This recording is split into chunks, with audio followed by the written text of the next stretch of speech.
Good evening friends, मैं मयूर अग्रवाल एक बार फिर से आप सभी का स्वागत करता हूं। आशा है आप सारे बच्चे अच्छे हैं और अपना बहुत ख्याल रख रहे हैं, अपनी अपनी पढ़ाई अच्छे से कर रहे हैं। साथियों, हम रेशनल नंबर क्लास 8 का एक चैप्टर हम लोग डिस्कस कर रहे हैं, प्रॉपर्टीज़ ऑफ रेशनल नंबर। उसमें हम लोग 2 पार्ट्स उसके कर चुके हैं। मैंने सबसे पहले आपको इसका इंट्रोडक्शन कराया था पहली वीडियो में, देन हमने एडिशन किया था और देन हमने उसके बाद सब्ट्रैक्शन की प्रॉपर्टी को फिनिश कर लिया था। ये वीडियो बहुत इंपॉर्टेंट है। इन सारी प्रॉपर्टीज़ में जो सबसे इंपॉर्टेंट प्रॉपर्टीज़ किसी की आती हैं वो केस है मेरे प्यारे बच्चों मल्टीप्लिकेशन का। किसका sir? Properties of rational number in the case of multiplication. Multiplication की प्रॉपर्टी सबसे इंपॉर्टेंट है, जो सबसे ज़्यादा काम में आती हैं, उनको आप बहुत ध्यान से देखिएगा। स्टार्ट करते हैं बच्चों। जो सबसे पहली प्रॉपर्टी आती है मल्टीप्लिकेशन में, बहुत सारी चीज़ें अब आप जान गए हैं, मुझे उनको बहुत ज़्यादा डिटेल में आपको नहीं बताना पड़ेगा। सबसे पहले बात करते हैं क्लोजर प्रॉपर्टी।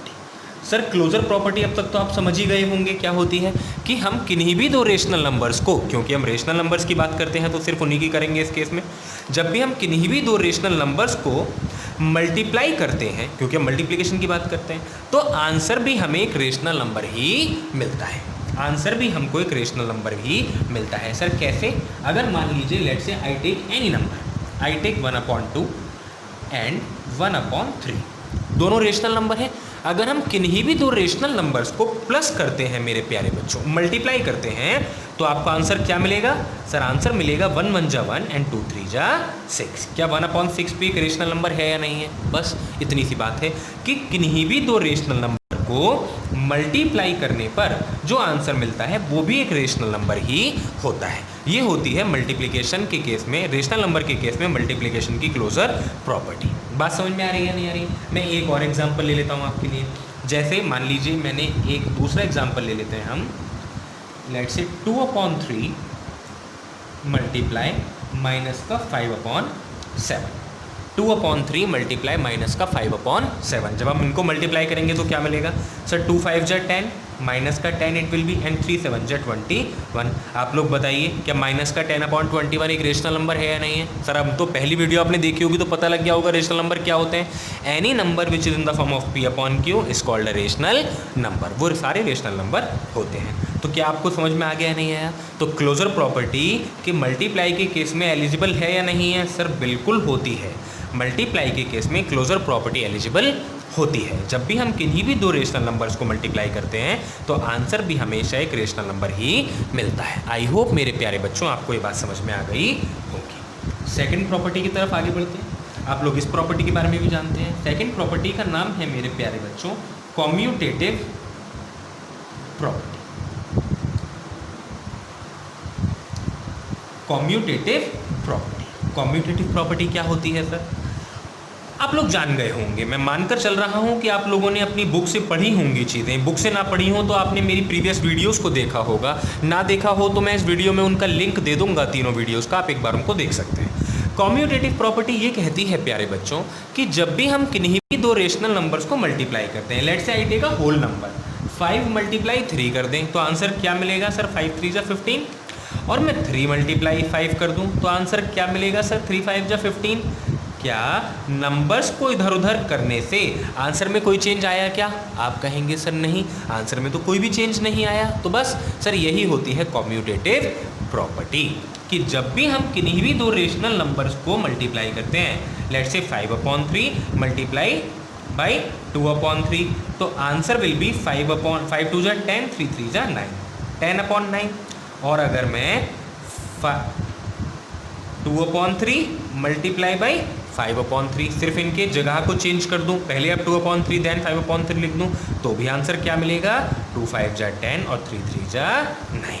तो कॉम्यूटेटिव प्रॉपर्टी क्या कहती है? अगर हम किन्हीं भी 2 रेशनल नंबर्स को मल्टीप्लाई करते हैं तो आंसर भी एक रेशनल नंबर ही मिलता है। आई होप आपको बात समझ में आ गई होगी। बस कॉम्यूटेटिव प्रॉपर्टी इतनी सी है प्यारे बच्चों। थर्ड प्रॉपर्टी की तरफ आगे बढ़ते हैं। इसके बारे में भी आप अच्छे तरीके से चीज़ें जानते हैं। सर थर्ड प्रॉपर्टी का नाम है associative property. Associative property, associative property क्या होती है सर? आप लोग इसके बारे में भी जानते हैं एसोसिएटिव प्रॉपर्टी क्या होती है। मेरे प्यारे बच्चों, एसोसिएटिव प्रॉपर्टी ये कहती है कि सर अगर हम किन्हीं भी rational numbers, let's say I take again 3 rational numbers 5/3, 1/3 और 2/4 let's say. Okay, we have 3 rational number, these 3 rational number, और इन रेशनल नंबर में एक ब्रैकेट लगा हुआ है फर्स्ट 2 नंबर्स पर, 5/3 और 1/3 पर। मुझे इसको सॉल्व करना है, तो बताइए कैसे करेंगे। सर आप जानते हैं अकॉर्डिंग टू बोर्ड मास पहले ब्रैकेट सॉल्व होगा। जब पहले ब्रैकेट सॉल्व होगा तो इट विल बी 5 1 जा 5 और 3 3 जा 9 मल्टीप्लाई बाई 2/4। तो यहाँ से आपका आंसर आ जाएगा 5 2 जा 10/9 4 जा 36। 10/36 आ गया मेरे प्यारे बच्चों। सर अगर मैं इस केस को ऐसे करूँ 5/3 मल्टीप्लाई 1/3 मल्टीप्लाई 2/4, लेकिन अब की बार ब्रैकेट इन दोनों नंबर्स पे है, अब की बार ब्रैकेट इन दोनों नंबर्स पे है, तो क्या करेंगे सर हम इसमें। सर ब्रैकेट इन पे है तो इनको सॉल्व करेंगे पहले। 5/3 को ऐसे ही रहने देंगे, ये हो जाएगा 2 1 जा 2 और 3 4 जा 12।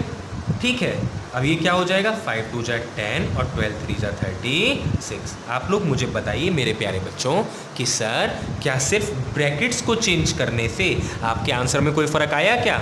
सर नहीं, आप कहेंगे आंसर तो बिल्कुल हमारा इक्वल है, कोई भी चेंज उसमें नहीं है।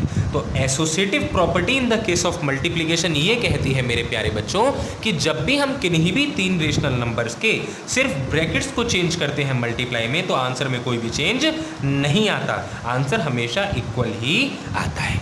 आई होप ये बात आपको समझ में आ गई होगी।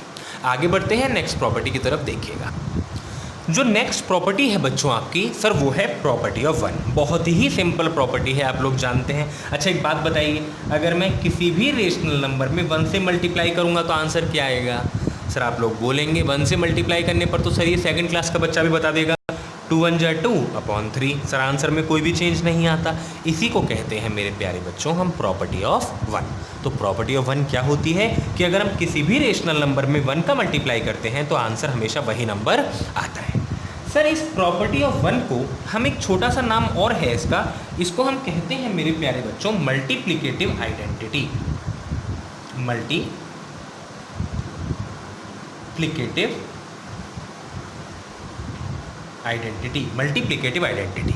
बस इसको प्रॉपर्टी ऑफ 1 को हम क्या कहते हैं, मल्टीप्लिकेटिव आइडेंटिटी। और ये है क्या, किसी भी नंबर में 1 का मल्टीप्लाई करने पर आंसर हमेशा वही नंबर मिलता है। मेरे प्यारे बच्चों इस वीडियो के लास्ट में एक सबसे इंपॉर्टेंट प्रॉपर्टी आएगी इस पूरे मल्टीप्लाई की, जो मैंने आपसे सबसे पहले कहा था कि ये सबसे इंपॉर्टेंट है। तो आप कम से कम इस वीडियो को बिल्कुल लास्ट तक देखें। अगर आपको एक्सरसाइज सबसे ज़्यादा ध्यान से समझनी है तो आपको कॉन्सेप्ट बहुत ज़रूरी है, वो प्रॉपर्टी है आपकी सबसे ज़्यादा इंपॉर्टेंट प्रॉपर्टी वही है जिसको हम अभी डिस्कस करने वाले हैं। नेक्स्ट प्रॉपर्टी आती है प्यारे बच्चों प्रॉपर्टी ऑफ 0। प्रॉपर्टी ऑफ 0 क्या आप जानते हैं 0 की मल्टीप्लाई की केस में प्रॉपर्टी क्या होती है। सर आप कहेंगे बिल्कुल हम जानते हैं। एक बात बताइए, मान लीजिए मैं किसी भी एक रेशनल नंबर में 0 से मल्टीप्लाई करूं तो आंसर क्या मिलेगा, बताइए जल्दी। सर आंसर मिलेगा 0। आप सब लोग जानते हैं कि 0 की किसी भी नंबर में मल्टीप्लाई करते हैं तो आंसर हमेशा क्या मिलता है, 0 ही मिलता है। इसको कहते हैं प्रॉपर्टी ऑफ 0। आई होप आप समझ गए होंगे। नेक्स्ट प्रॉपर्टी की तरफ बढ़ते हैं। सर नेक्स्ट प्रॉपर्टी क्या है, एक इम्पॉर्टेंट प्रॉपर्टी है, एक इम्पॉर्टेंट प्रॉपर्टी है। सर नेक्स्ट एक चीज़ आती है जिसको हम कहते हैं मल्टीप्लिकेटिव इनवर्स। Multiplicative inverse. आप कहेंगे सर ये मल्टीप्लिकेटिव इनवर्स क्या होता है। तो मेरे प्यारे बच्चों ये कुछ भी नहीं होता, इससे घबराने वाली कोई बात नहीं है। लेट्स से हमारा एक नंबर है 5/4 और कोई आपसे बोले कि इसका मल्टीप्लिकेटिव इनवर्स क्या निकालिए, तो किसी भी नंबर का जो रेसिप्रोकल होता है उन डिजिट्स को उल्टा कर दीजिए। उल्टा करने का मतलब सर 4 न्यूमरेटर में आ जाएगा और 5 डिनोमिनेटर में आ जाएगा। तो ये होता है इसका मल्टीप्लिकेटिव इनवर्स। तो सिंपल अगर भाषा में बोलें तो किसी भी नंबर का मल्टीप्लिकेटिव इनवर्स का मतलब क्या होता है, सर वो होता है रेसिप्रोकल। उस नंबर का रेसिप्रोकल कर दीजिए, वो उसका मल्टीप्लिकेटिव इनवर्स हो जाएगा। बात समझ में आ रही है या नहीं आ रही है बच्चों, पक्का आ रही है या नहीं आ रही है। अब आप मुझे एक बात बताइए, बहुत इंपॉर्टेंट बात है, ध्यान से सुनिएगा। सर अगर हम किसी let's say I have a number 3/5, आप लोग मुझे बताइए इसका मल्टीप्लिकेटिव इनवर्स क्या होगा। सर आप कहेंगे इसका मल्टीप्लिकेटिव इनवर्स होगा 5/3। तो अगर हम किसी भी नंबर का मल्टीप्लिकेटिव इनवर्स निकालकर दोनों की मल्टीप्लाई करते हैं, सही है, अगर हम किसी भी नंबर में उसी नंबर के मल्टीप्लिकेटिव इनवर्स की मल्टीप्लाई करते हैं तो आंसर हमेशा क्या होगा। सर क्या 5 से 5 कट जाएगा 1 1 जा, और 3 से 3 कट जाएगा 1 जा, आंसर क्या मिलेगा 1 मिलेगा। तो यहाँ से आपको क्या पता लगता है बच्चों कि सर मल्टीप्लिकेटिव इनवर्स का जो आंसर होता है वो हमेशा क्या आता है, उसके प्रोडक्ट का आंसर हमेशा 1 आता है। ये क्वेश्चन आपके एग्जाम में बहुत पूछा जाता है कि बताइए मल्टीप्लिकेटिव इनवर्स का आंसर हमेशा क्या आता है, 1 आता है। और आपने एडिशन वाले पार्ट 2 वीडियो में पढ़ा था एडिटिव इनवर्स, उसका आंसर क्या था, उसका आंसर हमेशा 0 आता है। तो इन दोनों बातों को आप ध्यान रखें, ये कंफ्यूजिंग बात है जो आपको पता होनी चाहिए। आई होप मेरे प्यारे बच्चों आपको ये बात समझ में आ गई होगी। आगे बढ़ते हैं, लास्ट प्रॉपर्टीज एक्सरसाइज की बचती है, जो सबसे इंपॉर्टेंट प्रॉपर्टी जिसके बारे में मैं डिस्कस कर रहा था उसको करते हैं। देखिएगा मेरे प्यारे बच्चों, जो सबसे इंपॉर्टेंट प्रॉपर्टी आपकी लास्ट आती है सर वो है ये जिसकी मैं बात कर रहा था, डिस्ट्रीब्यूटिव प्रॉपर्टी ऑफ मल्टीप्लिकेशन है इसका नाम, डिस्ट्रीब्यूटिव प्रॉपर्टी ऑफ मल्टीप्लिकेशन। इसको थोड़ा ध्यान से समझिएगा, है बड़ी आसान, कोई दिक्कत नहीं है इसमें, आपको परेशानी नहीं आएगी, लेकिन फिर भी आप बच्चे इसको थोड़ा ध्यान से एक बार देखेंगे। देखिए क्या है सर, मान लीजिए अगर मैं एक नंबर को कुछ इस तरीके से लिखूं, 5 × 4 + 3, ठीक है। तो आप लोग मुझे बताइए कि हम इसे सॉल्व कैसे करेंगे। सर बिल्कुल ध्यान से समझिएगा, इस प्रॉपर्टी के अकॉर्डिंग इसको कैसे सॉल्व किया जाएगा मेरे प्यारे बच्चों। सर जो भी नंबर बाहर है, अच्छा है क्या, 5 की मल्टीप्लाई करनी है किसमें, 4 + 3 में, ब्रैकेट के बाहर नंबर किस में है, प्लस में है, अंदर किस में है, प्लस में है, और बाहर किस में है, मल्टीप्लाई। तो हम इसको कैसे करेंगे मेरे प्यारे बच्चों। सर जो भी बाहर नंबर है उसकी मल्टीप्लाई करेंगे किस में, पहले तो करेंगे फर्स्ट नंबर में, तो ये क्या हो जाएगा, ये हो जाएगा 5 × 4, 5 × 4। अब देखिए बीच में साइन क्या था, 4 और 3 के प्लस का, यहाँ पे लगा दीजिए प्लस का साइन, ठीक है बच्चों। अब नंबर क्या है 5 और उसकी मल्टीप्लाई करनी है मुझे अब किस में, 3 में। 5 की मल्टीप्लाई किस में करनी है मुझे, 3 में, 5 × 3। आई होप आपको बात समझ में आ रही है मेरे प्यारे बच्चों। तो 5 4 जा 20 + 5 3 जा 15, तो 20 + 15 कितना हो जाएगा सर, 35, और ये हो जाएगा आपका आंसर। बस इससे ज़्यादा इसमें और कुछ भी नहीं है मेरे प्यारे बच्चों। आई होप ये बात आपको समझ में आ रही होगी। सर हम तो रेशनल नंबर पढ़ रहे हैं, आपने हमको होल नंबर में समझा दिया, ऐसे कैसे, मैं आपको रेशनल नंबर में भी समझा रहा हूँ, बस ये इसलिए था ताकि आप एक बार उसको रिवाइंड कर लें कि ये प्रॉपर्टी थी क्या। अब हम एक क्वेश्चन रेशनल नंबर का इस केस में करके देख लेते हैं। एक क्वेश्चन देखते हैं प्यारे बच्चों, एक क्वेश्चन है डिस्ट्रीब्यूटिव प्रॉपर्टी जो भी आपको समझाई गई है उसी से रिलेटेड मैं आपको एक क्वेश्चन करा रहा हूँ, देखिएगा इसको हम कैसे देखेंगे।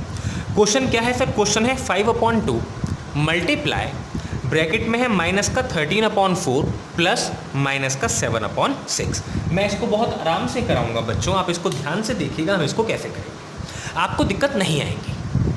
सर हमने क्या कहा है, जो भी नंबर बाहर मल्टीप्लाई में है उसकी करेंगे एक एक करके मल्टीप्लाई। तो पहले 5/2 की मल्टीप्लाई किस में होगी, -13/4 में होगी।